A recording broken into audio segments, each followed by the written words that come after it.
नाम ले लिया। तो मैंने उनसे पूछा कि आपने ऐसा करे तो क्यों करे? तो उन्होंने अनाप शनाप बोलना चालू कर दिया। फिर बाद में जो है तो थोड़ी सी हमारी आवाज़ें ऊंची हुई। उसके बाद जो है तो हमारे उनका लड़का आतिक मोतीवाला जो है उस वो आके मेरा गला पकड़ लिया, मेरे को धक्का मुक्की करा। उसके बाद किसी लोगों ने मुझे ऑफिस में, दूसरे ऑफिस में ले बिठा दिया। तो वहाँ उनका बड़ा लड़का आके उसने भी हाथापाई की। उसके बाद मैं कैसे तो भी मेरी जान बचा के वहाँ से निकल गया। उसके बाद मैं जाके थोड़ी दूर जाके थोड़ा सा रिलैक्स हुआ। उसके बाद मेरी मिसेस को फ़ोन किया। मैंने बोला देखो ऐसा ऐसा हो गया, तुम आ जाओ, अपन चले जाएंगे। तो उसने मेरे को देखा और वो उनके ऑफिस में चले गई। वहाँ मेरे चाचा नहीं थे, अतीक था वहाँ पर। उसने जैसा उसने बोली बेटा तूने तेरे बड़े भाई को क्यों मारा, क्या वजह थी ऐसी मारने की, हाथापाई करने की, बैठ के भी बात हो सकती थी। तो उसने डायरेक्ट चालू कर दिया, माँ बहनों पे गालियाँ देना चालू कर दिया और उसको भी बहुत मारा। हम्म। उसके बाद जो है तो उसको बाहर भी नहीं आने दे रहे थे। तो उसने 1 मोबाइल को फ़ोन किया 100 नंबर पे और पुलिस को बुलाया। उसके बाद वो पुलिस स्टेशन जाके उसकी कंप्लेंट कर सर दी। कितने लोग ने आपके साथ मारपीट की, क्या वो नाम है उनका? 3-4 लोग थे। जी। उनके काम करने वाले भी थे और दोनों भाया थे। ठीक है। जी भाभी, आपके साथ क्या हुआ है वहाँ पे जब आप गए वहाँ पर? जब इनके साथ में मारपीट हुई जी। तो उनका मुझे कॉल आया। उस दिन मेरा बेटा भी नहीं था औरंगाबाद में और ड्राइवर भी कुछ बिजी था। तो इनका कॉल आया कि मेरी तबीयत ख़राब हो रही, तुम आके मुझे लेके जाओ। तो मैं गई वहाँ पर पहुँची। मैंने पूछा लेकिन कि क्या हुआ, तो बोले मुझ पर हमला हुआ, मुझे मारा सिद्दीक काका के ऑफिस में, सिद्दीक मोतीवाला साहब के ऑफिस में। तो मैं गई वहाँ पर, जाके देखा थोड़ा। तो ये हमारे दूसरी शॉप है इनकी, रेंट पे दी गई है, वहाँ पे बैठे हुए थे। तो कुछ थोड़ा होश में तो थोड़े नहीं थे, पसीना पसीना थे, हाथ पैर काँप रहे थे, हाथ में से खून निकल रहा था। थोड़ा देख के मुझे अच्छा नहीं लगा, बहुत तकलीफ़ हुई मेरे को देख के। मैंने बोली हुआ क्या आपके साथ में? थोड़ा आधी अधूरी बात के बोले मेरे को मारा अतीक मोतीवाला ने और अशफाक मोतीवाला ने। तो मैंने बोली कहाँ पर? तो बोले सिद्दीक मोतीवाला की जो ऑफिस है वहाँ पर, निराला बाज़ार में नीचे वहाँ पर। तो मैंने कहा ठीक है आप बैठो, मैं बात करके आती हूँ। ऐसा करके मैं उनकी ऑफ़िस में गई। उनके पास जाके मैंने ऑफिस में झाँका तो कोई भी नहीं था। दोनों तीनों ऑफिस में कोई नहीं था। अच्छा। एक आखिरी की कैबिन में मैंने आखिरी में झाँका तो सिद्दीक मोतीवाला का लड़का जो है अतीक मोतीवाला खड़ा था। तो मैंने उससे पूछा कि भाई क्यों मारा तुमने मेरे शौहर को, क्यों मारा मेरे हस्बैंड को आपने? तो 2-3 गंदी गालियों के साथ में उन्होंने कहा चली जा तू, नहीं तो तुझे भी तेरे आदमी के सब पीटूंगा मारूंगा, बोले चले जा बोले यहाँ से। तो उस वक्त मैं भी थोड़ा देख के गुस्से में थी। मैंने बोले हाँ वो तो मुझे मालूम है, तुम तो गुंडे हो ही, तुम्हारे पहले इतने सारे केस चालू हुए, तो तुम तो मारोगे ही। मैंने बोली इसके अलावा तो तुमको आता नहीं है कुछ, बस इतना बोला। और वो आके पीटना उसने शुरू कर दिया। तो वो लास्ट केबिन से मारते हुए उसने सारी केबिन्स क्रॉस करते हुए मुझे लाके लॉबी में फेंका नीचे ज़मीन पर। वहाँ पे हमारा एक और कज़न देवर भी खड़ा हुआ था, वो भी गवाह है उस चीज़ का। साथ में उनके स्टाफ के 2-3 लोग हैं, वो भी गवाह है। और एक और भी ज़ईफ़ आदमी था वहाँ पर, वो सारे गवाह थे।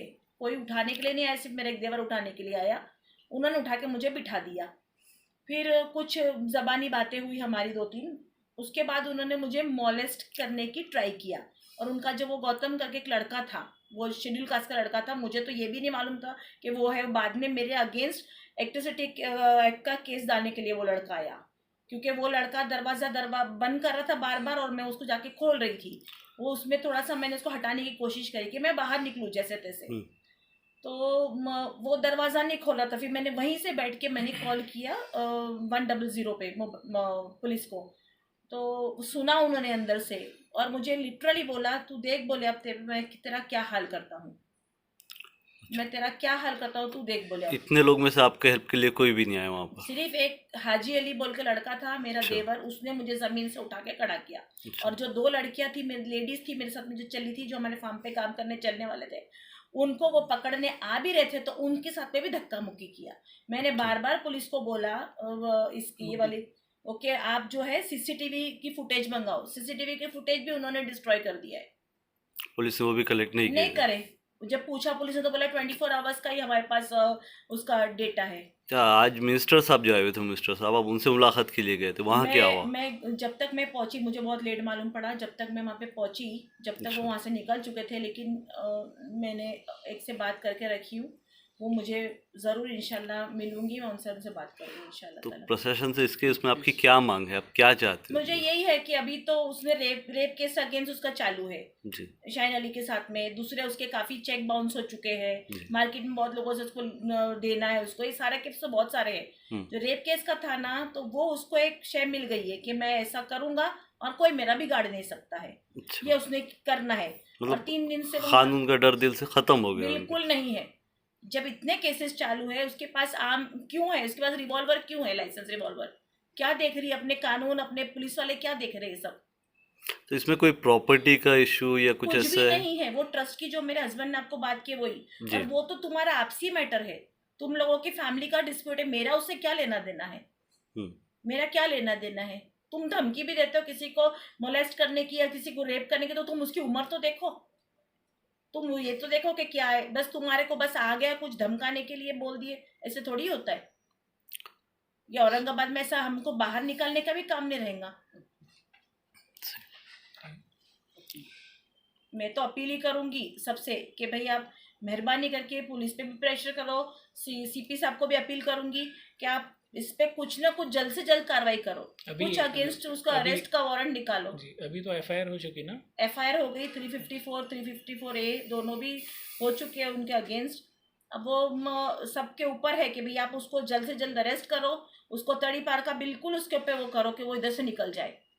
वो यहाँ पर रहने का काम ही नहीं, पुलिस का काम है कि वो करना। पुलिस को मैं अपील करती हूँ कि जल्द से जल्द एक्शन लो। एक मिनट शाबिर हो। और सारा आपके सामने है ना, इतने साल का। और ये पब्लिक को भी मैं रिक्वेस्ट करती हूँ कि आप उसको साथ मत दो, इस चीज को बढ़ावा मत दो। मेरी ये अपील है पुलिस डिपार्टमेंट से भी, कमिश्नर साहब से भी, कि 24 घंटे में अरेस्ट करना चाहिए, पर अभी तक नहीं हुआ अरेस्ट। प्लीज़ मेरा ये रिक्वेस्ट है कि आप उनके इन्फ्लुएंस में नहीं आते हुए, उनकी जो रसूख है उसमें नहीं आते हुए उसको अरेस्ट करना चाहिए जल्द से जल्द। अच्छा, तो इससे लेकर आपके कुछ जान को धोखा है, कुछ धमकी आई है? मैंने जिंसी में भी एक कंप्लेन दिया है, जी। उनके भी लोग कुछ मेरे घर के आजू बाजू घूम रहे थे बीच में 2 दिन पहले, तो मैंने जिंसी में भी एक कंप्लेन दिया है कि वो उनको जो है तो पाबंद करो। उसमें 2-3 नाम भी दिए मैंने जो मेरे को यहाँ घर के पास दिखे, तो उन्होंने कहा कि हम देखते हैं उसमें। अच्छा, ये एफआईआर कौन सी तारीख को हुई? ये 8 तारीख को हुई थी क्रांति चौक पुलिस स्टेशन में, जी, मिसिस ने जो किया। और बाद में दूसरे 10 तारीख को जो है तो कुछ लोग उनके यहाँ दिखे मुझे जिनसी। और गालियाँ देते हुए रहे यहाँ पर हमारे गेट के पास, तो हमने जो है तो एक कंप्लेन और वहाँ पर जिंसी में दी है।